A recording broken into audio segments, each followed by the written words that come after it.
অশুভ ছায়া সম্পূর্ণ পর্ব। লেখক মোহাম্মদ সাইফুল ইসলাম।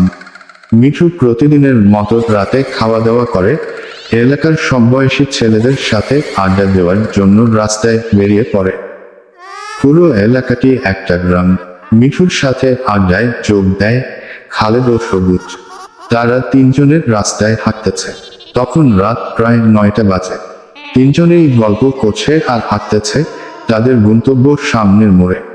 সেখানে বসে চা পান করবে আর সোজা গল্প করতে করতে বাড়ি চলে আসবে। চা পান করার শেষে তারা বাড়ির উদ্দেশ্যে বেরিয়ে পড়ে। খালেদ ও সবুজ দুজনের 2টা সিগারেট ধরিয়ে টানতে থাকে। ধূমপান করবেন না, ধূমপান স্বাস্থ্যের জন্য ক্ষতিকর, ধূমপান করবেন না। মিঠু আবার সিগারেট খায় না। সে ছোটবেলায় একবার সিগারেট ধরিয়ে একটা টান দিতেই তার অনেক কাশি এসেছিল। তার কাছে এটা খুবই জঘন্য লাগে। তিনজনে আলাপ করতে করতে অনেকটা পথ চলে আসে। খালেদ বলে, দোস্ত, জীবনে অনেক ভূতের ঘটনা শুনেছি, আজ পর্যন্ত একটা ভূতও দেখলাম না। মিঠু বলে, তোর শুধু ভূতের গল্প? কেন রে, তোর মুখে কি ভূত ছাড়া আর কিছু আসে না? কোথায় একটু তোদের গার্লফ্রেন্ডের বিষয়ে কথা বলবি, তা না, শুধু ভূত নিয়ে পড়ে আছিস। সবুজ বলে, তুই কবে যে নিজেই সত্যিকারের ভূতের দেখা পাস কে জানে। মিঠু বলে, আরে বাদ দে তো এসব, রাতের বেলা এসব ভূতের কথা শুনতে ভালো লাগে না। খালেদ বলে, দোস্ত, তুই তো দেখছি ভীতু। মিঠু বলে, বেটা, তুই নিজেও তো একটা ভীতু। সবুজ দুজনকে থামিয়ে বলতে থাকে, তোরা কি শুরু করলি? নিজেদের মধ্যে ঝগড়া করবি নাকি? মিঠু বলে, দেখ ভাই, ঝগড়া করার ইচ্ছা আমার নেই। তুই খালেদকে বল ও যেন সবসময় ভূত ভূত না করে। এভাবেই কিছুক্ষণ চলে তাদের দুজনের তর্ক বিতর্ক। একসময় তিনজন তিন দিকে চলে যায়। মিঠু হাঁটছে। আরেকটু পথ হাঁটলেই মিঠুর বাড়ি। মিঠুর বাড়িতে প্রবেশ করার আগে একটা গাছগাছালির ঝোপঝাড় পড়ে। সেই ঝোপঝাড় পর্যন্ত যেতেই মিঠু খেয়াল করে তাকে পেছনে থেকে কে যেন তীর ছুঁড়ে মারে। মিঠু রেগে পেছনে ফিরে তাকায়। পেছনে তাকিয়ে দেখে কেউ নেই। সে ভাবে হয়তো খালেদ তাকে ভয় দেখাচ্ছে, তাই মিঠু কিছু মনে করে না। সেই ঝোপঝাড়টি পার হয়ে বাড়ির সামনেই চলে আসে। এখন শুধু সামনের তেঁতুল গাছটা পেরুলেই তার বাড়ি। মিঠু দেখে তেঁতুল গাছটির নিচে বিরাট এক ছায়া। ছায়াটি তেঁতুল গাছেরই, তবে মনে হচ্ছে তেঁতুল গাছের চেয়েও কিছুটা বড় লাগছে। তেঁতুল গাছটির কাছে আসতেই গাছের নিচে একটি ছায়া দেখা গেল। মনে হচ্ছে কেউ বা কিছু একটা তেঁতুল গাছের মগডালে বসে আছে, আর সেটির ছায়া নিচে এসে পড়েছে। মিঠু আসলে এমনিতে অনেক ভীতু, তার উপর এত রাতে তেঁতুল গাছের নিচে বিশাল এক ছায়া দেখে সত্যি ভয় পেয়ে যায়।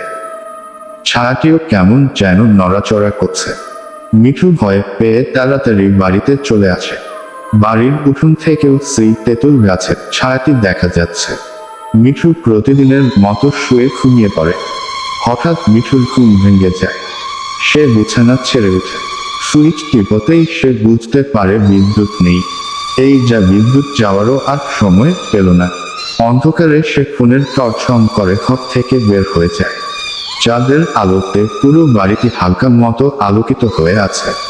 মিঠু ওয়াশরুম থেকে ফেরার পথে খেয়াল করে সেই তেঁতুল গাছের ছায়াটি এখন তাদের বাড়ির উঠোনে এসে পড়েছে।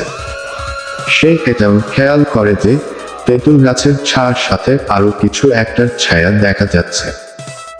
সেই ছায়াটি দেখতে কিছুটা মানুষের অবয়বের মতো। এখন তো ছায়াটি উঠোন পেরিয়ে তাদের ঘর অবধি চলে এসেছে। মিঠু কিছুক্ষণ তেঁতুল গাছটির দিকে তাকিয়ে থেকে রুমে চলে আসে। কিছুক্ষণ পর পাশের বাড়িতে অনেক হইহুল্লোড় শুরু হয়। মিঠু আবারও উঠে পড়ে।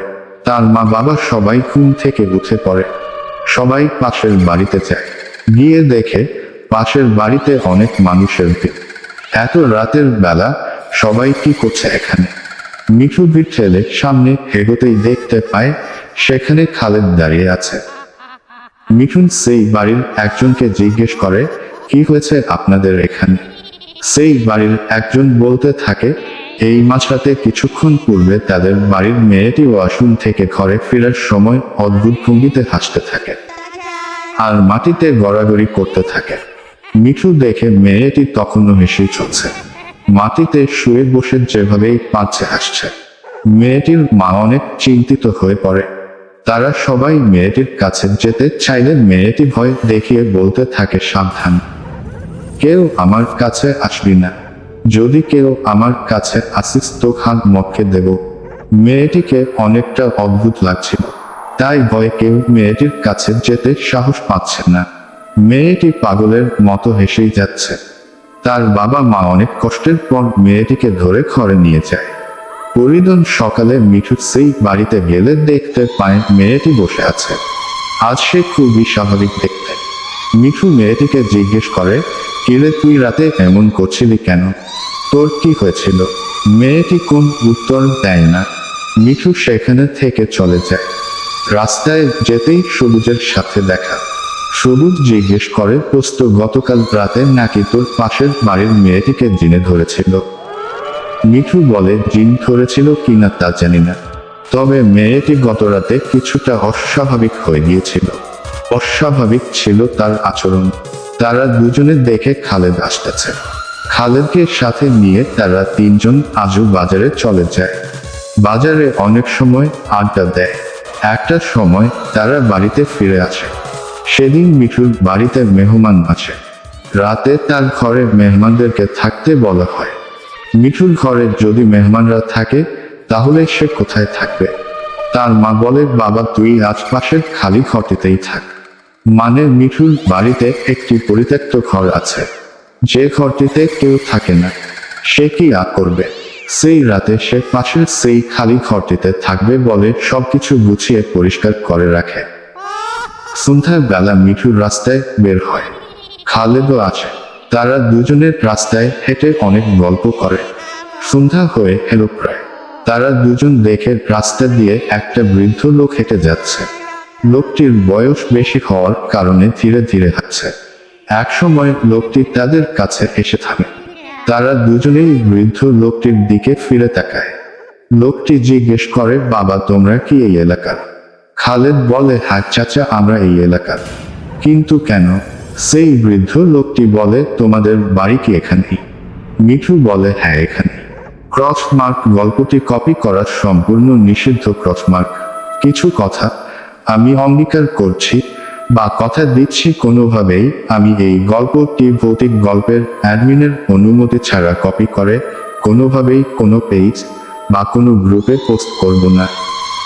যদি আমি ভালো ঘরের সন্তান হয়ে থাকি তাহলে অ্যাডমিনের অনুমতি না নিয়ে কখনোই গল্পটি কোথাও কপি পোস্ট করব না।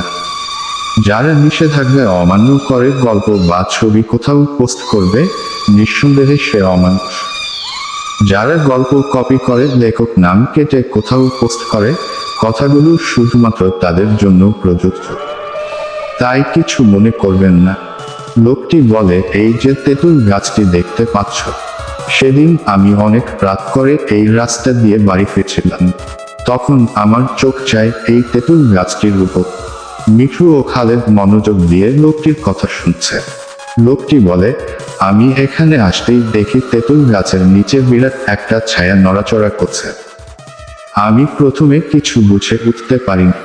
পরে তেঁতুল গাছটির দিকে তাকালে দেখি বিরাট বড় একটা কি যেন ভয়ানক দেখতে, সেটা তেঁতুল গাছের একেবারে উপরে বসে আছে। আমি তো সেটা দেখে খুবই ভয় পাই। বয়স্ক মানুষ, বুঝই তো বাবা, দৌড়াতে পারি না। ভয়ে ভয়ে আমি দোয়া দুরুদ পড়তে পড়তে এই জায়গাটা পার হয়েছিলাম। চাচার মুখে এসব কথা শুনে মিঠু কিছুটা অবাক হলেও খালেদ ভাবে লোকটি হয়তো পাগল। মিঠু চুপ করে আছে। লোকটি এক সময় কাশি দিয়ে সেখানে থেকে চলে যায়। খালেদ বিষয়টি নিয়ে হাসাহাসি করলেও মিঠু বিষয়টা নিয়ে চিন্তিত। খালেদকে বিদায় জানিয়ে সে বাড়িতে চলে আসে। বৃদ্ধ লোকের কথাগুলো বারবার ভাবাচ্ছে তাকে। এক সময় সন্ধ্যা নেমে আসে। মেহমানদের জন্য তার মা পিঠা বানাচ্ছে। মিঠু উঠোনে একটি চেয়ারে বসে আছে। রাত তখন আনুমানিক 8টা বাজে। মিঠু খেয়াল করে আজও আকাশের চাঁদ উঠেছে। তাদের বাড়ির পুরো উঠোন জুড়ে আলোকিত হয়ে যায়। কিছুক্ষণের মধ্যে পুরো উঠোন সেই তেঁতুল গাছের ছায়া এসে পড়ে। মিঠু দেখে গাছের ছায়ার মধ্যে কিছু একটা ছায়া দেখা যাচ্ছে। মনে হচ্ছে তেঁতুল গাছে কিছু একটা বসে আছে। আচমকাই সেখানে থাকা তেঁতুল গাছের ডালপালাগুলো নড়তে শুরু করে, অথচ আশেপাশে কোনো বাতাস নেই।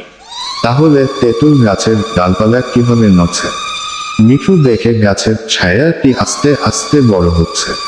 সাথে সাথে সেখানে থাকে সবাই তেঁতুল গাছটির দিকে তাকায়। সবাই দেখে তেঁতুল গাছের ডালগুলো মানে এই রাতের বেলা বিকট আওয়াজ করে তেঁতুল গাছের ডালগুলো ধুমড়ে মুচড়ে মিঠুদের বাড়ির উঠোনের দিকে আসতে থাকে।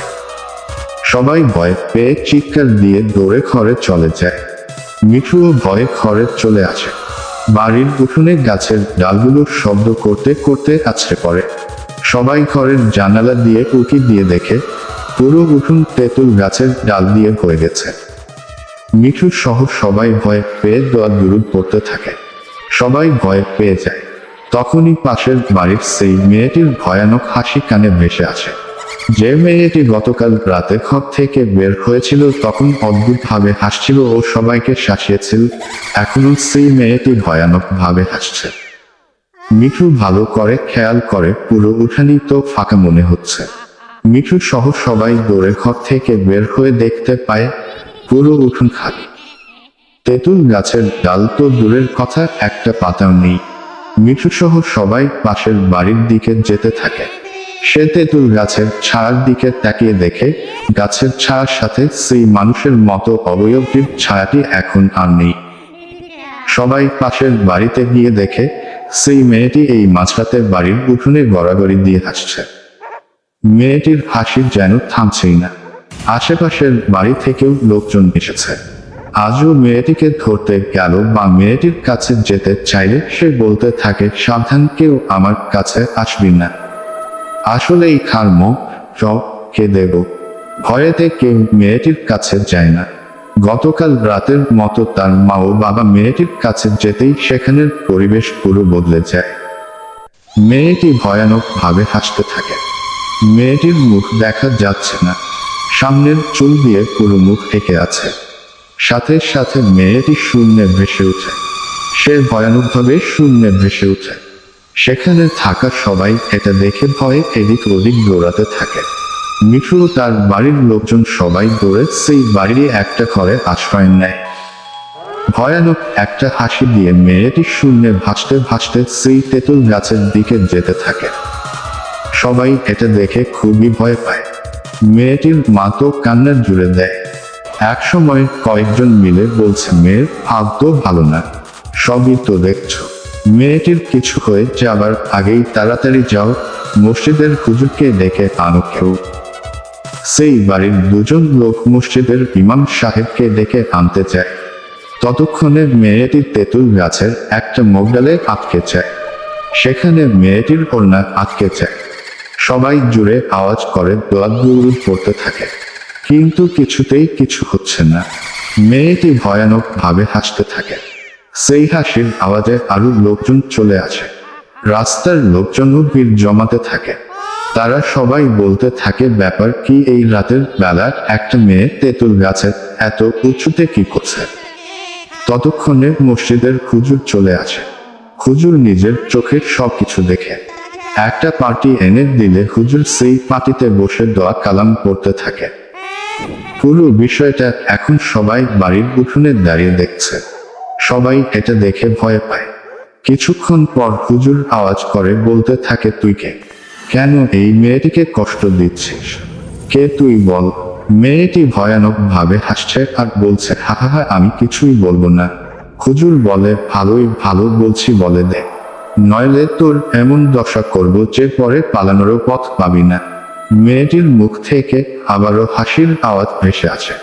সে বলতে থাকে, আমি তো এখানেই থাকি। এই মেয়েকে আমার ভালো লেগেছে, তাই তার সাথে আছি। আমি তো এই তেঁতুল গাছে থাকি। মেয়েটিকে ভালো লেগেছে, তাই এখন থেকে আমি মেয়েটির সাথেই থাকবো। হুজুর বলে, সে সুযোগ তোকে দিলে তো থাকবি। মেয়েটি ভয়ানকভাবে হাসতে থাকে। এত রাতে একটা তেঁতুল গাছের উপরে মগডালে একটি মেয়ে হাসছে। ব্যাপারটা কতটা ভয়ানক সেটা সেখানে থাকা সবাই বুঝতে পারছে। মিঠু দেখে সেখানে খালেদ সহ সবুজ এসেছে। সবুজ এই প্রথম এরকম পরিস্থিতি দেখে ভয় পেয়ে যায়। সবাই তেঁতুল গাছটির নিচে দাঁড়িয়ে আছে। মিঠু ও তার বন্ধুরা পাশেই দাঁড়িয়ে সব দেখছে। মিঠু ভাবে এই তেঁতুল গাছে যে কিছু একটা ছিল এটা সে আগেই আন্দাজ করতে পেরেছিল। সে প্রতি রাতে তেঁতুল গাছের নিচে যে মানুষের অবয়বের ছায়া দেখতে পেত, হয়তো সেটি মেয়েটিকে ভর করেছে। মেয়েটি ভয়ানকভাবে হেসে বলতে থাকে, আমি এই মেয়েকে গাছ থেকে ফেলে দেব। এটা শুনে মেয়ের মা বাবা ভয়ে পেয়ে কান্না করতে থাকে। ছেড়ে দাও আমাদের মেয়েকে, আমরা তোমার কি ক্ষতি করেছি? ছেড়ে দাও আমার মেয়েকে। মেয়েটি তখনই আরো ভয়ানক ভাবে হাসতে থাকে, বলতে থাকে, হ্যাঁ ছেড়েই দেব। ছেড়ে দিলে কি হবে? হা হা হা করে হাসতে থাকে মেয়েটি। এদিকে হুজুর অনেকক্ষণ দোয়া দুরুদ সব করে একটা বোতলে কিছু পানি নিয়ে তাতে ফুঁক দেয়। তেঁতুল গাছটির চারপাশের বোতলের থেকে পানি ছিটিয়ে দেয়। তারপর বলতে থাকে, এখনো সময় আছে, মেয়েটিকে নিচে নামা, নইলে তোকে এই বোতলে ভরো। এটা শুনে মেয়েটি শূন্যে ভাসতে থাকে আর হাসতে হাসতে সেখানে থেকে পালানোর চেষ্টা করে, কিন্তু গাছটির চারপাশে পানি পড়া ছিল, তাই সেই খারাপ জিনিসটা পালাতে পারে না। সে আস্তে আস্তে নিচে নেমে আসে। হুজুর বলে, তুই মেয়েটিকে ছেড়ে দিলে তোকেও ছেড়ে দেওয়া হবে। কোনোভাবেই সেই ভয়ানক অশরীরীটি রাজি না। পরে হুজুর যখন সেই ভয়ানক অশরীরীটিকে বোতলে ভরতে যাবে, তখনই মেয়েটি কাঞ্জনা করতে থাকে। তেঁতুল গাছের আশেপাশের লোকজনের ভিড়, সবার ভিড়ের মধ্যেই সবকিছু হচ্ছে। মিঠু দেখে হুজুর মেয়েটিকে বলছে, তুই যদি এখান থেকে না যাস তাহলে বোতলে বন্দী হওয়ার জন্য প্রস্তুত থাক। তখন মেয়েটি বলে, আমাকে ছেড়ে দে, আমি মেয়েটিকে ছেড়ে দিচ্ছি, আমাকে ছেড়ে দে। হুজুর বলে, ঠিক আছে, তুই যে এখান থেকে বা এই এলাকা থেকে চলে যাবি এর প্রমাণ কি? মেয়েটি বলে, আপনি যা করতে বলবেন তাই করব। হুজুর বলে, তাহলে তুই তেঁতুল গাছের বড় একটি ডাল ভেঙে যাবি। একথা শুনে মেয়েটি বলতে থাকে, ঠিক আছে, আমি যাচ্ছি। এই কথা বলে মুহূর্তের মধ্যেই সেখানে প্রচণ্ড বাতাস বতে থাকে। সাথে সাথে তেঁতুল গাছের একটি ডাল ভেঙে পড়ার আওয়াজ শোনা যায়। কিছুক্ষণের মধ্যে বাতাস থামে। মেয়েটি আস্তে আস্তে মাটিতে পড়ে যায়। তার মা বাবা দৌড়ে আসে, মেয়েটিকে ধরে শোয়ানো হয়। হুজুর পড়া পানি ছিটিয়ে দিলে মেয়েটির হুঁশ ফিরে আসে। তখন সবার উদ্দেশ্যে হুজুর বলতে থাকে, রাতের বেলা কেউ ঘর থেকে বের হলে মাথায় কাপড় দিয়ে বের হবেন, কখনোই মাথার চুল খোলা রাখবেন না। মিঠু ও তার বন্ধুরা হুজুরের খুব কাছে গিয়ে দাঁড়ায়। হুজুর বলে, সবাই যথাসম্ভব 5 ওয়াক্ত নামাজ পড়বেন, মা বোনেরা পর্দা করবেন। সন্ধ্যার পর চুল খোলা রেখে কোনো অবস্থাতেই ঘর থেকে বের হবেন না, কারণ এইসব খারাপ জিনবে অশরীরী যে কোনো গাছেই থাকতে পারে, যে কারোরই বাড়িতে থাকতে পারে। তাই সবাই নামাজ কালাম পড়বেন, তাহলে আপনাদের এসব খারাপ জিন কিছুই করতে পারবে না। একসময় সব লোকজন যার যার বাড়িতে যেতে থাকে। মেয়েটিও সুস্থ হয়। পরদিন মিঠু জোহরের নামাজ পড়ে বাড়ি ফিরছে। পথে সবুজের সাথে দেখা। মিঠু বলে, দোস্ত চল না আজ থেকে নামাজ পড়ি। সবুজ বলে, হরে দোস্ত, নামাজ পড়তে হবে। সেদিন সন্ধ্যা হয়ে আসে। তারা 3 বন্ধু মাগরিবের নামাজ পড়ে রাস্তা দিয়ে হেঁটে বাড়ি ফিরছে। সমাপ্ত। সকল মুসলমানদের প্রতি একটাই অনুরোধ রইল, সবাই নামাজ পড়বেন। গল্পটি আপনাদের কাছে কেমন লেগেছে তা অবশ্যই কমেন্ট করে জানাবেন। আপনার একটা কমেন্টই ভৌতিক গল্পকে নতুন গল্প লিখতে উৎসাহিত করবে। আর একটা কথা, আপনার আশেপাশে পরিচিত যারা ভৌতিক গল্প পড়তে পছন্দ করে, তাদেরকে ভৌতিক গল্পে আমন্ত্রণ করে গল্প পড়ার সুযোগ করে দিন, যাতে তারা গল্পগুলো পড়তে পারে। সবাইকে ভৌতিক গল্পের ব্যাপারে জানান ও ভৌতিক গল্প পড়তে উৎসাহিত করুন। গল্প অশুভ ছায়া, সম্পূর্ণ পর্ব। লেখক আনোয়ার হোসেন। প্রকাশ 30 মার্চ 2024, শনিবার। সময় রাত সকাল 9টায়। পুনরায় পোস্ট অশুভ ছায়া গল্প। এরকম ভৌতিক গল্প পেতে আমাদের পেজটা ফলো দিয়ে সাথে থাকুন। ধন্যবাদ।